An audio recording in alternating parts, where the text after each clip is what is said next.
भाइयों और बहनों, मेरा नाम राहुल सावरकर नहीं है, मेरा नाम राहुल गांधी है।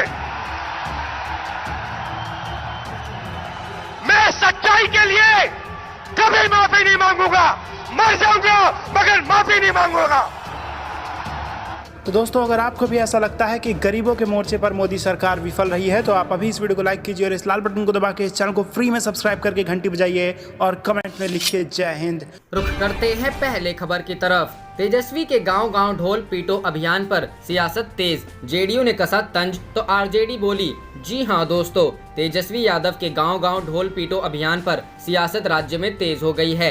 बिहार जेडीयू के प्रवक्ता निखिल मंडल ने इस पर बयान देते हुए कहा है कि जीतन राम मांझी के स्टैंड बदलते रहने से उनको राजनीतिक धक्का पहुंचता है। जीतन राम मांझी महागठबंधन के सबसे बड़े कद के नेता हैं। मांझी पूर्व मुख्यमंत्री हैं और इस लिहाज से उनको महागठबंधन का नेता होना चाहिए। साथ ही उन्होंने ये भी कहा कि यह दुर्भाग्यपूर्ण है कि मांझी को तेजस्वी के पीछे पेंडुलम बना दिया गया है। तेजस्वी ने पहले थाली पीटी और अब ढोल पीटेंगे। जनता जब नकार देगी तो छाती भी पीटेंगे। निखिल मंडल ने तेजस्वी पर निशाना साधते हुए कहा कि वो अब गिनती भी सीख रहे हैं, लेकिन तेजस्वी को पता होना चाहिए कि नीतीश सरकार घंटा मिनट नहीं 24 घंटे काम करती है। बीजेपी बोली। वहीं बिहार बीजेपी के प्रवक्ता निखिल आनंद ने कहा है कि आरजेडी ने बीजेपी की देखा देखी थाली पीटी, अब ढोल पीटने नहीं बल्कि राजनीतिक मर्सियां गाने जा रहे हैं। महागठबंधन सहयोगियों ने तेजस्वी के नेतृत्व को खारिज कर दिया है। कांग्रेस, आरएलएसपी, हम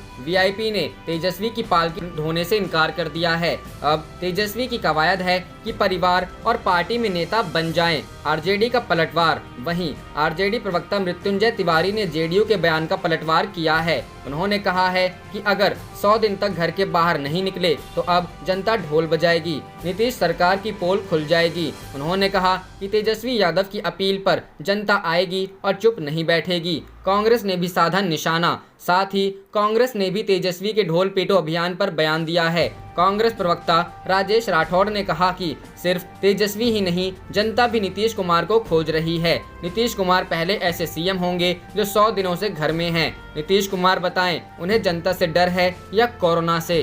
रुख करते हैं अगली खबर की तरफ। सोनिया की पीएम मोदी को चिट्ठी। कोरोना संकट में जा रही नौकरियां, वापस ले पेट्रोल डीजल के बढ़े दाम। जी हां दोस्तों, देश इस वक्त कोरोना वायरस के संकट से गुजर रहा है और लॉकडाउन के कारण कारोबार पर बड़ा असर पड़ा है। इस संकट के बीच पिछले करीब 10 दिन से हर रोज पेट्रोल डीजल के दामों में बढ़ोतरी की जा रही है। इस मसले पर कांग्रेस अध्यक्ष सोनिया गांधी ने प्रधानमंत्री नरेंद्र मोदी को चिट्ठी लिखी है।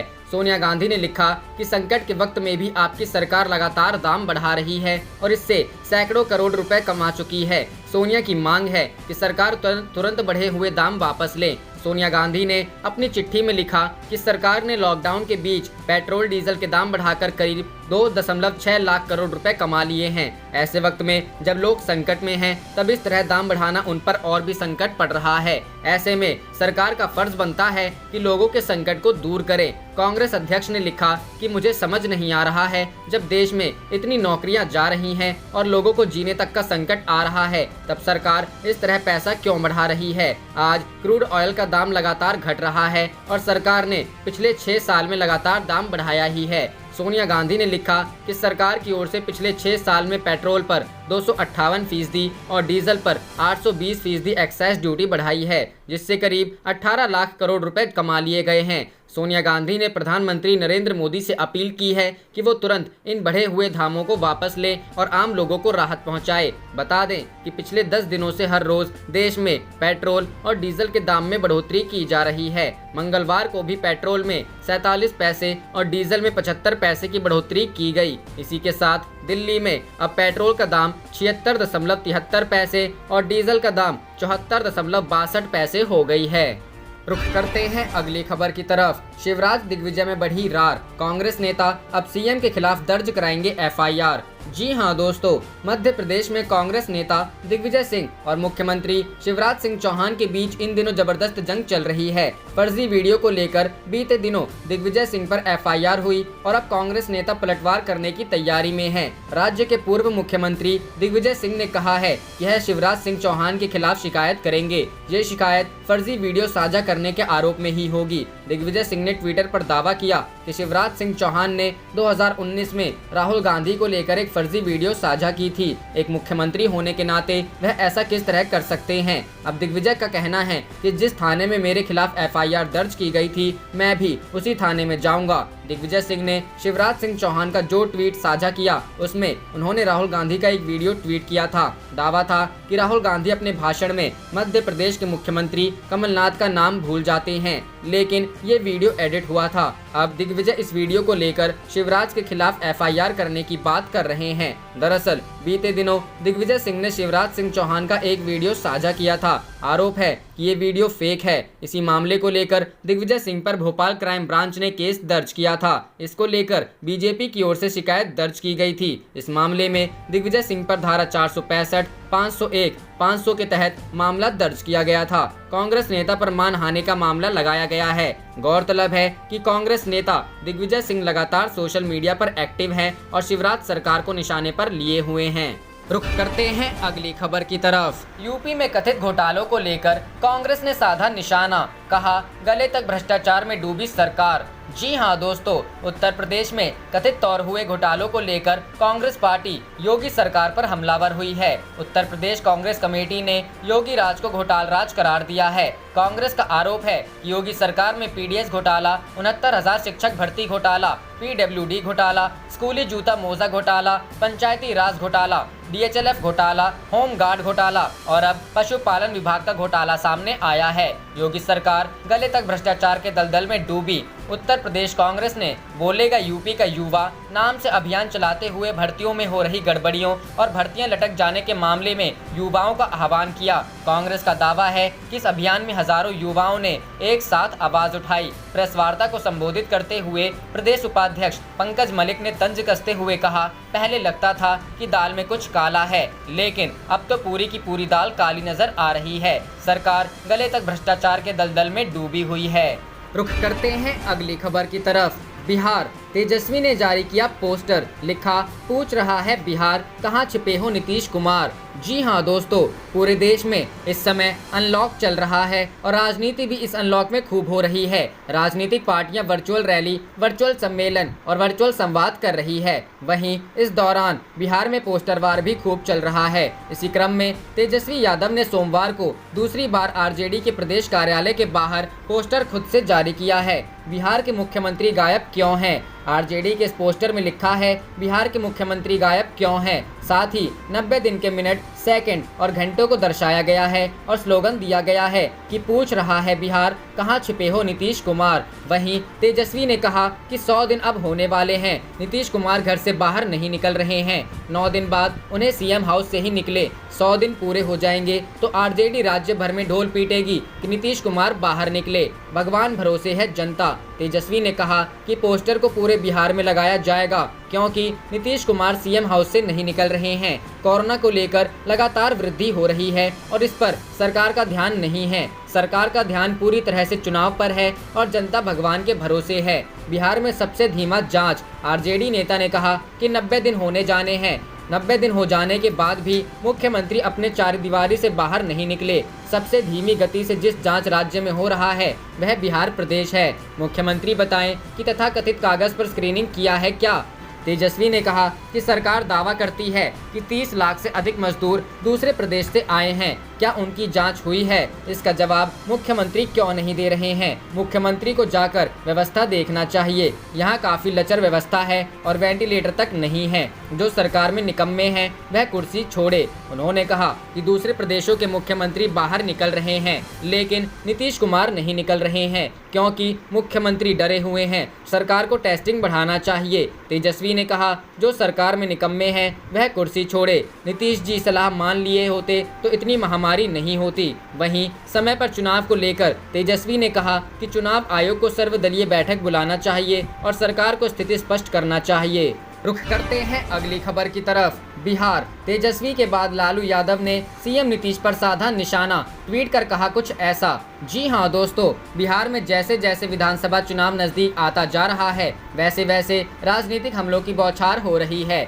सोमवार को पहले एक पोस्टर जारी करके तेजस्वी यादव ने बिहार के मुख्यमंत्री नीतीश कुमार पर हमला किया, तो अब आरजेडी सुप्रीमो लालू प्रसाद यादव ने सीएम नीतीश पर निशाना साधा है। बिहार के पूर्व मुख्यमंत्री लालू प्रसाद यादव ने ट्वीट कर लिखा, परेशान किसान, बेरोजगार नौजवान, तड़पते मजदूर, बिलखते बच्चे और भूख से बेहाल गरीबों को उनके हाल पर छोड़कर देश का एकमात्र अलहदा मुख्यमंत्री डर के मारे 77,76,000 सेकंड से आलीशान क्वारंटाइन बंगले में छिपा है। क्या बाकी सब मुख्यमंत्री मदद के लिए बेवजह सड़कों पर हैं? बस एक यही अनुशासित है।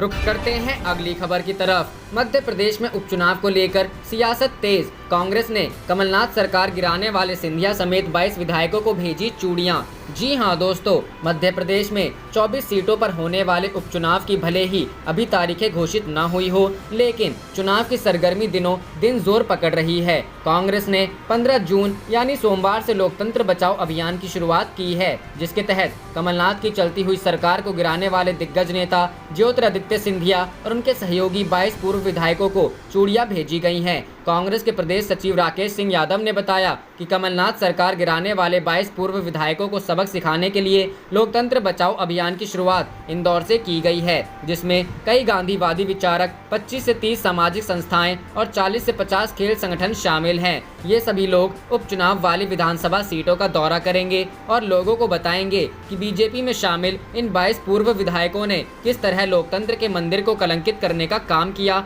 और जनता पर जबरन चुनाव थोप दिया। इन नेताओं को सबक सिखाने के लिए इन्हीं की विधानसभाओं में ये अभियान चलाया जाएगा।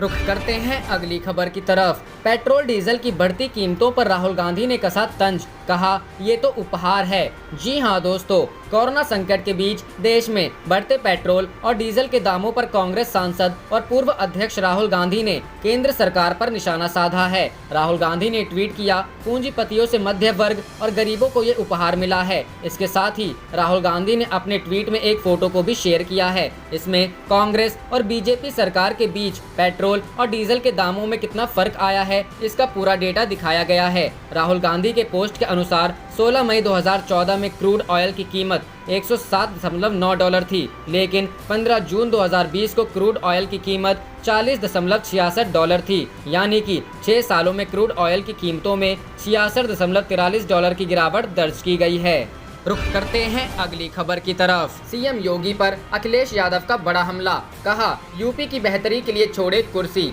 जी हां दोस्तों, समाजवादी पार्टी अध्यक्ष अखिलेश यादव ने सोमवार को कहा कि बढ़ते भ्रष्टाचार और सरकारी अराजकता के कारण उत्तर प्रदेश के हालात मुख्यमंत्री योगी आदित्यनाथ के हाथ से निकलते जा रहे हैं और राज्य की बेहतरी के लिए उन्हें कुर्सी छोड़ देनी चाहिए। अखिलेश ने एक बयान में कहा कि उत्तर प्रदेश में हालात मुख्यमंत्री के नियंत्रण से बाहर हो चले हैं, पुलिस तंत्र में अराजकता जैसी स्थिति बन रही है, वहीं सचिवालय भ्रष्टाचार का केंद्र बन गया है। किसान और छोटे कारीगर परेशानी से उबर नहीं पा रहे हैं, कोरोना के मामले बढ़ते ही जा रहे हैं। उन्होंने कहा भाजपा राज में अब हालात सुधरने के चूंकि आसार नहीं दिख रहे हैं, तो मुख्यमंत्री को प्रदेश की बेहतरी के लिए अपनी कुर्सी छोड़कर प्रस्थान कर जाना चाहिए। उत्तर प्रदेश के पूर्व मुख्यमंत्री ने आरोप लगाया कि राज्य के प्राथमिक स्कूलों में 69,000 शिक्षकों की भर्ती में हुआ घोटाला राज्य का सबसे बड़ा घोटाला है। इसका सरगना भाजपा से जुड़ा बताया जाता है। बेसिक शिक्षा में अनामिका और प्रियंका जैसी कितनी ही फर्जी शिक्षिकाओं की भर्ती हुई है। खबर है कि लखनऊ विश्वविद्यालय में संबद्ध महाविद्यालयों में भी कुछ अनामिकाएं हैं। अखिलेश ने सचिवालय में पशुपालन विभाग के दफ्तर में एक समानांतर कार्यालय चलाकर करीब 10 करोड़ की ठगी के खुलासे की तरफ इशारा करते हुए कहा, सचिवालय के अंदर बड़े चेहरे और बड़े अफसर भी नौकरियां और बड़े ठेके दिलाने के नाम पर लोगों को ठगने का धंधा चला रहे हैं। सचिवालय के अंदर एक फर्जी कार्यालय भी खुल गया और सरकार को खबर नहीं हुई। उन्होंने आरोप लगाया कि भाजपा सरकार अपनी सत्ता गंवाने के अंदेशे से मानसिक संतुलन खो बैठी है। वह जाते जाते भ्रष्टाचार से अपनी थैलियां भर लेना चाहती है। रुख करते हैं अगली खबर की तरफ। शिक्षक भर्ती मामले को लेकर प्रियंका गांधी ने योगी सरकार पर फिर बोला हमला।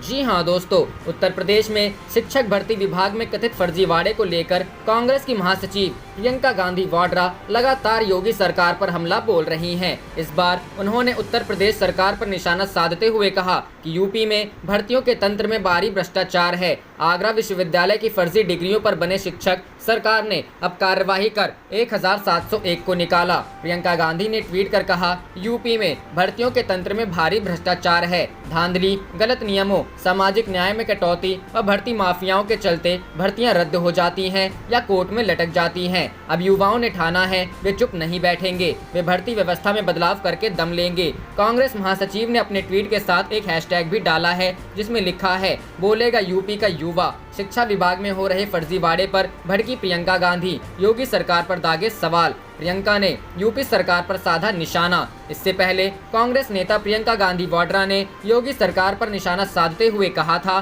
कि भ्रष्टाचार के खिलाफ जीरो टॉलरेंस के बारे में बात करने वाले बड़ी मछलियों के भ्रष्टाचार को खूब सहन कर रहे हैं। प्रियंका ने उस मीडिया रिपोर्ट को लेकर सरकार पर निशाना साधा है जिसमें कहा गया है कि अनामिका शुक्ला के नाम पर शिक्षक के रूप में फर्जी नियुक्तियों का मामला सामने आने के बाद अब जौनपुर और आजमगढ़ जिलों में भी इस तरह का मामला सामने आया है, जहां प्रीति यादव के नाम पर 2 नियुक्तियां हुई, जबकि असली प्रीति यादव बेरोजगार है। योगी सरकार पर दागे सवाल। कांग्रेस नेता ने पूछा था, शिक्षा विभाग में इतने बड़े बड़े फर्जीवाड़े हो रहे हैं तो क्या विभाग के मंत्री की जानकारी में ये नहीं था? क्या मुख्यमंत्री कार्यालय को इसकी भनक भी नहीं लगी? उन्होंने ट्वीट किया था, हैरानी की बात है, जीरो टॉलरेंस की बात करने वाले बड़ी मछलियों के भ्रष्टाचार को टॉलरेट कर रहे हैं। प्रियंका ने फर्जीवाड़े के एक अन्य कथित मामले के बारे में भी शनिवार को ट्वीट किया था, जिसमें मैनपुरी में दीप्ति सिंह के नाम पर एक फर्जी नियुक्ति हुई थी। आप देख रहे थे आपका अपना चैनल जय हिंद जय भारत।